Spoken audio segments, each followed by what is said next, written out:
Good morning everyone. आप सभी का स्वागत है ITI 247 पर। और आज हम लोग प्रोडक्टिविटी के पार्ट 3 को डिस्कस करेंगे, जिसमें हम लोग क्वेश्चंस आंसर्स को डिस्कस करेंगे। और इस वीडियो के साथ ही आज हम लोग पूरी एम्प्लॉयबिलिटी की सीरीज को ख़त्म करेंगे। किसी किसी बुक में आपको 12 चैप्टर दिखा रहा है, उससे आपको घबराने की ज़रूरत नहीं है। उसमें क्या होता है कि कंप्यूटर के कुछ MS वर्ड MS एक्सेल को अलग अलग चैप्टर वो मान लेता है। इंग्लिश में और जो आपका रिटन और वर्बल होता है उसको अलग अलग मान लेता है। मैंने क्या किया है कि आपको इंग्लिश का एक पूरा सब एक चैप्टर बना दिया है, और कंप्यूटर के जितने भी हैं उनको मैंने IT लिटरेसी के नाम से दिया है, इसलिए मेरे 9 चैप्टर हो रहे हैं। तो आप बिल्कुल भी ये चिंता मत कीजिएगा कि आपको पूरा सिलेबस नहीं पढ़ाया गया। आपका ये पूरा सिलेबस है जो NCVT ITI में आता है। तो जिन लोगों ने भी मेरे वीडियो को नहीं देखा है, इसके पार्ट 2 को, वो जाकर देख लें दोनों पार्ट, तभी ये क्वेश्चन समझ में आएंगे। और इसके साथ ही जिन लोगों ने चैनल को अभी नहीं सब्सक्राइब किया है वो सब्सक्राइब कर लें, जिससे कि हम फ्यूचर की जो चीज़ें मैं करूँगा वो आपको समझ में आएंगी। तो चलिए शुरू करते हैं हम लोग। अधिक उत्पादकता का परिणाम है। आप लोग कमेंट बॉक्स में आंसर भी लिखें। अगर आपने थ्योरी की क्लास मेरी अच्छे से करी है तो आपको समझ में आ रहा होगा। कम औसत लागत, उन्नत प्रतिस्पर्धा तथा व्यापार प्रदर्शन, अधिक लाभ, या सभी? तो बताइए। देखिए, मैंने बताया था आपको उत्पादकता जब अच्छी होती है तो आपका लाभ तो होता ही है, तो ये तो होगा ही होगा। और आपका जो व्यापार का जो प्रदर्शन है वो उन्नत होगा, तो ये भी होगा। जब दो ऑप्शन सही हो गए तो भाई ऑल ऑफ दीज होगा। अगर आपको ये पहला नहीं भी पता है तो इसका डी ऑप्शन सही होगा। ठीक है, नेक्स्ट क्वेश्चन देख लेते हैं हम लोग। GDP का अर्थ है, देखिए ये तो मैंने बहुत आपको पढ़ाया है और ये आप रट लीजिए, बहुत ही महत्वपूर्ण प्रश्न है, कई बार पूछा जा चुका है। सकल घरेलू उत्पाद, ग्रॉस डोमेस्टिक प्रोडक्ट, तो इसका ए जवाब सही है। कई लोग सही जवाब दे पा रहे होंगे अगर उन्होंने थ्योरी की वीडियो देखी है। तो आप लोग इसी तरह पढ़ाई करते रहें। निम्न में से कौन सा प्रोत्साहन कार्यक्रम का उद्देश्य नहीं है? अब ये प्रोत्साहन कार्यक्रम क्या होता है? ठीक है, एक्चुअली ये एक कार्यक्रम होता है जो इंग्लिश में हम लोग बोलते हैं इसको एनकरेजमेंट प्रोग्राम। एनकरेजमेंट क्या होता है कि उत्पादकता को बढ़ाने के लिए ये एक कार्यक्रम होता है जिससे कि हमारे कंपनी की उत्पादकता बढ़े। तो आप समझिए इसमें क्या होता है, स्वामित्व की रुचि का विकास करना। ये क्या होता है स्वामित्व? मतलब अगर कोई कर्मचारी है, बहुत वर्षों तक बहुत दिनों तक किसी कंपनी के लिए बहुत जुझारू रूप से काम कर रहा है, तो उसके अंदर एक कंपनी क्या करती है कि उसको रॉयल्टी देती है कि हम, आप मेरे से काफी दिनों से जुड़े हैं, हम आपको अपने कंपनी का हिस्सा बनाना चाहते हैं, एक ये पद देना चाहते हैं। तो इस कार्यक्रम के तहत ये होता है। तो ये सही जवाब हमारा नहीं होगा। इसमें पूछा है कौन सा उद्देश्य नहीं होता है। कर्मचारियों को जोड़े रखने में सुधार करना, ये भी इसके अंतर्गत होता है। श्रम की लागत को कम करना, ये भी इसके अंतर्गत होता है। जो नहीं होता है, कर्मचारियों को पृथकीकरण, ये डी ऑप्शन सही है। क्योंकि अगर हमारे पास जो कर्मचारी हैं उनको हम लोग अलग कर देंगे, उनको पृथक कर देंगे, तो हमारे पास कर्मचारी कम हो जाएंगे और उत्पादकता हमारी होगी नहीं। तो ये हमारा उद्देश्य नहीं है। तो सही जवाब है डी। किसी वर्ष में एक देश में उत्पादित सभी तैयार वस्तुओं तथा सेवाओं के बाजार मूल्य का माप है। ये सबको पता होगा, सकल घरेलू उत्पाद, इसी को हम लोग बोलते हैं GDP। ठीक है, आपको मैं फिर से याद दिला दूं, दो चीजें बहुत ही महत्वपूर्ण है यहाँ पे। सभी तैयार वस्तुएं, इन्हीं को बोलते हैं उत्पादन, जो हमने उत्पादन किया है, और सेवाओं को बोलते हैं हम लोग सर्विस। ये दो चीजें, दो महत्वपूर्ण चीजें जीडीपी में आती हैं। The first one is production and the second one is service.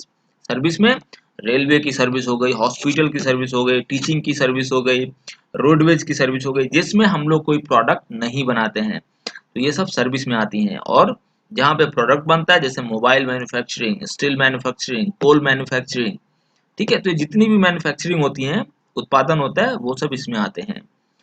और पूरे पार्ट में मैंने यही पढ़ाया है कि अगर देश को ऊंचा ले जाना है, आगे बढ़ाना है, तो दो चीजों पे बिल्कुल ध्यान देना होगा। The first one is production और सेकेंड वन इज सर्विस। अगला प्रश्न देखते हैं हम लोग। जिन कर्मचारियों को कार्य संतुष्टि होती है उनमें निम्न में से किसका स्तर ऊंचा होता है? तो बताइए इसका कौन सा सही जवाब है। पहली बार, अनुपस्थिति तो होगा नहीं, गलत जवाब है इसका। ठीक है, और उनका जो स्तर ऊंचा होता है उनके कार्य प्रदर्शन का, जो उनका वर्क, जो काम करने का जो तरीका होता है वो बढ़ जाता है और वो अपने में व्यस्त रहते हैं। एक कहावत है, अगर जिंदगी में त्रस्त हो तो व्यस्त रहना सीख लो। तो अगर आप व्यस्त रहोगे तो आपका दिमाग उसमें लगा रहेगा और आपको फालतू की चीजें आएंगी नहीं। और आपने तो सुना ही होगा, खाली दिमाग शैतान का होता है। तो अगला प्रश्न देख लेते हैं हम लोग, ऑटोमेशन क्या होता है। ऑटोमेशन का अर्थ जो होता है कि मशीनों द्वारा, पहला ऑप्शन पढ़िए और बताइए कि कौन सा जवाब सही है इसमें। मैं चाहता हूं कि आप लोग इस प्रश्न को पढ़ के अच्छे से जवाब दें। मशीनों द्वारा मानव की सहायता या उनकी जगह ले लेना, सही बात है, ये है इसके अंतर्गत। कर्मचारी द्वारा मशीनों का नियंत्रण, ये भी है। अधिक उत्पादकता, ये तो मैंने बताया आपको कि अगर अधिक प्रोडक्शन चाहिए आपको तो आपको ऑटोमेशन करना जरूरी होता है। तो डी ऑप्शन सही होगा आपका, डी जवाब सही है इसमें। अगला देख लेते हैं हम लोग, निम्न में से कौन सा विकासशील देशों के लिए प्राथमिक लक्ष्य है। देखिए जितने भी विकासशील देश हैं, जैसे भारत हुआ, नेपाल हुआ, चाइना हुआ, ठीक है, चाइना विकसित नहीं है अभी, याद रखिएगा। कई लोग समझते हैं चाइना विकसित है, तो चाइना विकसित नहीं है और ये विकासशील देशों की श्रेणी में आता है। तो इसका जो लक्ष्य होता है विकासशील देशों का, वो होता है अच्छी चिकित्सा सेवा, सी। तो सी इज द करेक्ट आंसर। प्रति व्यक्ति आय कम होने का परिणाम होता है, प्रति व्यक्ति आय होने, ऑप्शन पढ़िए आप लोग। अधिकतर आय को भोजन पर खर्च कर देना, उत्पादक संपत्ति पर कम स्वामित्व, बिजली पानी तथा स्वच्छता तक अस्थिर पहुंच। देखिए एक बहुत ही महत्वपूर्ण बात है, जितने भी विकासशील देश हैं उनकी प्रति व्यक्ति आय, जैसे हम लोग भारत में हैं, हम हमारी आय कम क्यों है, हम लोग ज्यादातर फालतू का भोजन पे खर्च कर देते हैं। जो खाना हम घर पे बना सकते हैं वो फालतू में हम लोग पिज्जा ऑर्डर करते हैं, डोमिनोज को फायदा पहुंचा रहे हैं हम लोग। तो जो फालतू में हम लोग खर्च करते हैं, वो यहाँ पर आप समझिए कि वो खर्च जो होता है बेवजह, वो खर्च हम लोग करते हैं। तो जो ये चीज है यहाँ पे वो हमें नहीं करनी चाहिए। तो इसको बोलते हैं हम लोग ऑल ऑफ दीज, यहाँ पे होगा सही जवाब है ऑल ऑफ दीज। उत्पादक संपत्ति पर कम स्वामित्व, ये भी इसका परिणाम है।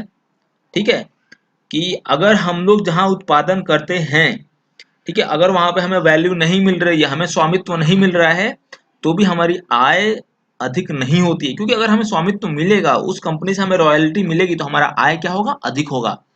ठीक है, और हमारा अगर तीसरा जो बिजली पानी और स्वच्छता, अगर हम लोग अपना डेवलप नहीं कर पा रहे हैं, अस्थिर पहुंच है, तो भी हमारा आय क्या है, कम है। ठीक है, क्योंकि कई गांव ऐसे हैं जहाँ पे बिजली और पानी और स्वच्छता है ही नहीं, पहुंच ही नहीं है। अस्थिर पहुंच का मतलब होता है वहां पहुंच ही नहीं है। क्यों नहीं पहुंच है, क्योंकि उनके पास पैसे नहीं है।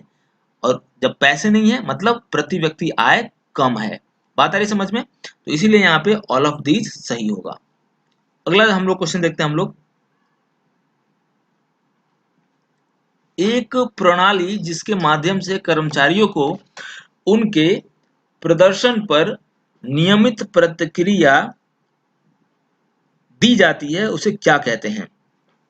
याद रख लीजिएगा, उसको मूल्यांकन कहते हैं। ठीक है, ये कुछ फैक्ट हैं जिसे हमें याद करना चाहिए। ठीक है, मूल्यांकन क्या होता है, जैसे आप लोग एग्जाम देते हैं तो मूल्यांकन किसे कहते हैं, हमारी कॉपी जब जांची जाती है तो उसे हम लोग मूल्यांकन कहते हैं। उसी तरह कर्मचारी जब जॉब करता है तो उसको हर वर्ष उसका मूल्यांकन किया जाता है कि इसकी परफॉर्मेंस क्या है, वो कैसे काम कर रहा है, हमें उसको कैसे प्रमोशन देना है। अगला हम लोग देख लेते हैं, निम्न में से किस से हम कार्य के उत्तरदायित्वों का लंबवत व्याख्या कर सकते हैं ताकि कर्मचारी को अधिक उत्तरदायित्व दिया जा सके। ठीक है, आप एक चीज यहाँ पर ध्यान रखिएगा कि अगर आपको किसी को उत्तरदायित्व ज्यादा देना है, मतलब अगर वो जो जॉब कर रहा है उससे ज्यादा उसको रिस्पॉन्सिबिलिटी देना है, उत्तरदायित्व देना है, तो उसकी जो कार्य में जो उसकी संपन्नता है उसको बढ़ाना पड़ेगा। इसका मतलब क्या होता है मैं बता दूं आपको, कार्य में संपन्नता का मतलब ये होता है कि उसको जो आप कार्य दे रहे हो उसका तो वेतन आपको दे ही रहे हो, लेकिन उसके अलावा आपको पैसा उसको देना पड़ेगा, तभी वो क्या करेगा, वो कार्य को अच्छे से करेगा, मतलब एक्स्ट्रा काम को करेगा।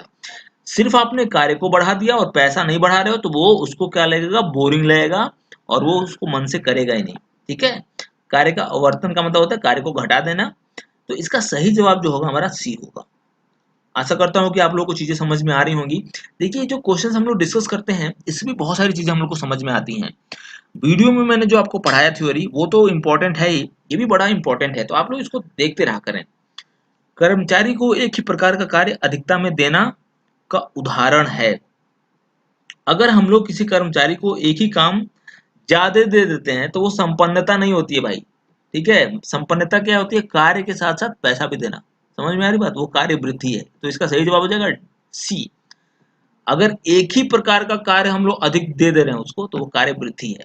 संपन्नता उसको कहते हैं कि अलग अलग टाइप के कार्य को देना। बात है कि समझ में?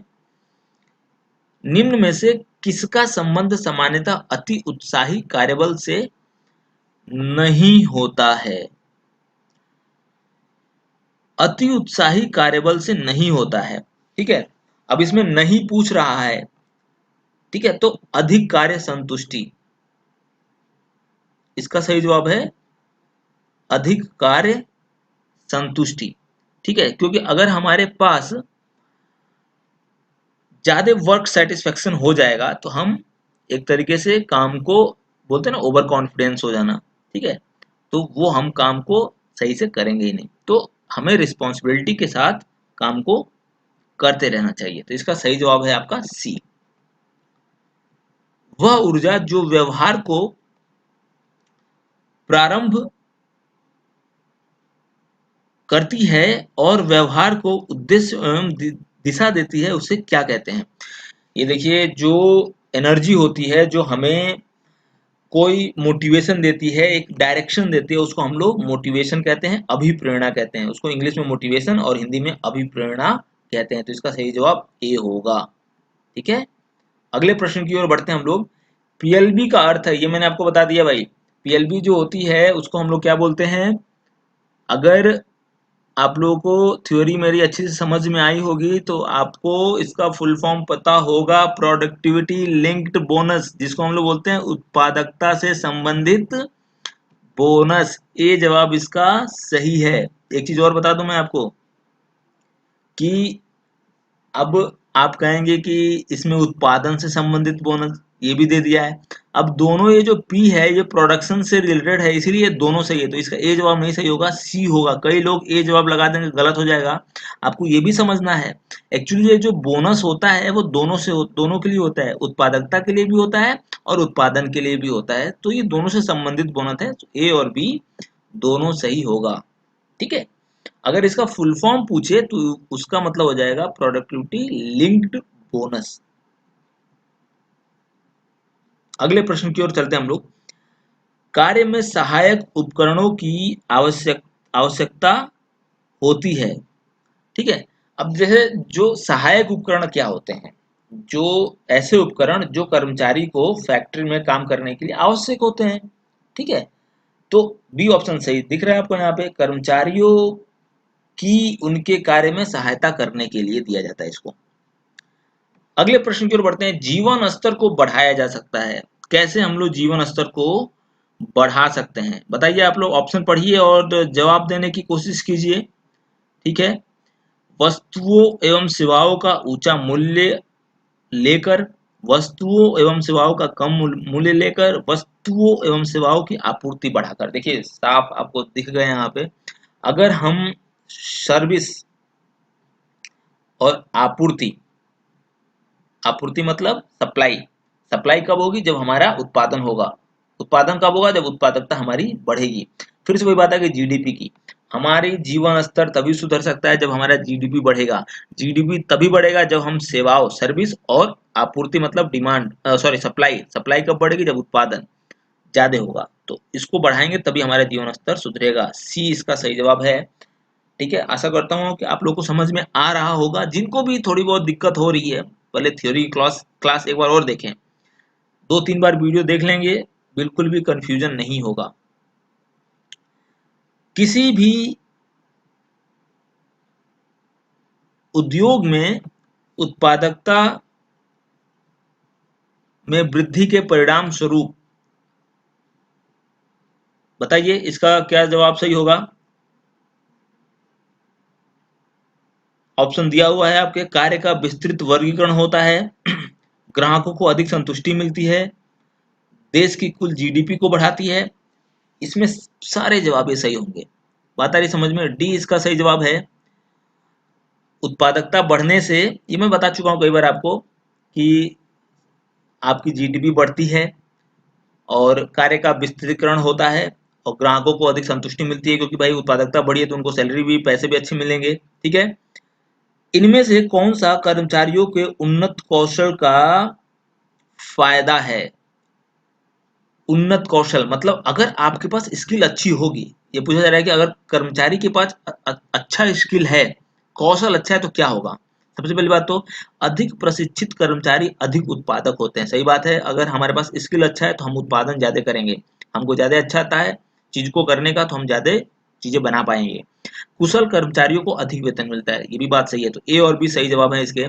जो जितना हुनरमंद होगा उसकी सैलरी उतना ही ज्यादा होगी। अगला है, ऑटोमेशन का एक कारण है परिचालन में कम परिवर्तन, कार्य करने के खतरनाक वातावरण का होना, मानव श्रम का अधिक। इसमें सभी जवाब सही है, डी ऑप्शन सही है। ठीक है। अब कैसे सही है आप लोग समझ रहे हैं इसमें सब कुछ। इसमें अगर हमारे ह्यूमन वर्क ज्यादा महंगा होता है तो ऑटोमेशन वहां पे हेल्प करता है। मशीन लग गई, जहाँ 10 आदमी काम कर देते वो मशीन एक दिन पूरा अकेले काम कर रही है, तो हमारा 9 आदमी का पैसा देना बच गया। और लेकिन इसमें एक चीज हो जाती है कि अगर मशीनें लग जाती हैं तो थोड़ा वातावरण खतरनाक हो जाता है। सही बात है। और परिचालन में कम परिवर्तन होता है, ये भी बात सही है। ठीक है। तो सभी प्रश्न सभी ऑप्शन यहाँ पे सही हैं। अगला देख लेते हैं हम लोग। यह ऑटोमेशन का प्रकार नहीं है, नहीं है पूछ रहा है। ठीक है। यह ऑटोमेशन का प्रकार नहीं है। सूचना प्रौद्योगिकी ऑटोमेशन का एक प्रकार है। कंप्यूटर की सहायता से यह ऑटोमेशन का प्रकार है। रोबोट ये भी प्रकार है, रोबोट का उपयोग करते हैं हम लोग। ठीक है। कार्यों को संपादन कराने के लिए जो भी ऑटोमेशन करते हैं उसमें। तो इसमें आपका जो सही जवाब है डी। इसमें ये तीनों क्या है ऊपर के ऑटोमेशन के प्रकार हैं, तो हमारा कोई विकल्प इसमें से सही नहीं है, तो D is the correct answer. अगला क्वेश्चन देखते हैं हम लोग। सामान्यतः मानव द्वारा संचालित कार्यों के संपादन के लिए किस प्रकार के ऑटोमेटेड उपकरणों का उपयोग किया जाता है? ये होता है रोबोट। ये मैं कह रहा था कि अगर मानव द्वारा संचालित कोई कार्य है तो उसके लिए रोबोट का प्रयोग हम लोग करते हैं। अगला प्रश्न देख लेते हैं हम लोग। किसी कार्यस्थल को बनाते समय किन मामलों को ध्यान में रखना चाहिए? ठीक है। उष्मीय आराम तथा तापमान। सही बात है। हमें ऐसे कार्यस्थल बनाना चाहिए जहाँ पे थोड़ा बहुत क्या हो, टेम्परेचर और वेंटिलेशन की समस्या न हो, हवादार कमरे होने चाहिए। तो ये ऑप्शन सही है आपका। प्राकृतिक दृश्यों तथा सूरज की रोशनी तक पहुंचे भी सही है। सूरज की रोशनी आनी चाहिए भरपूर। शोर और भीड़ का नियंत्रण, ये इसका भी हमें ध्यान देना होता है। तो इसके सही जवाब है डी। तो D is the correct answer. तो ये कुछ क्वेश्चन थे जो मैंने आपको समझा के पूरे अच्छे से एक्सप्लेन कर दिए हैं।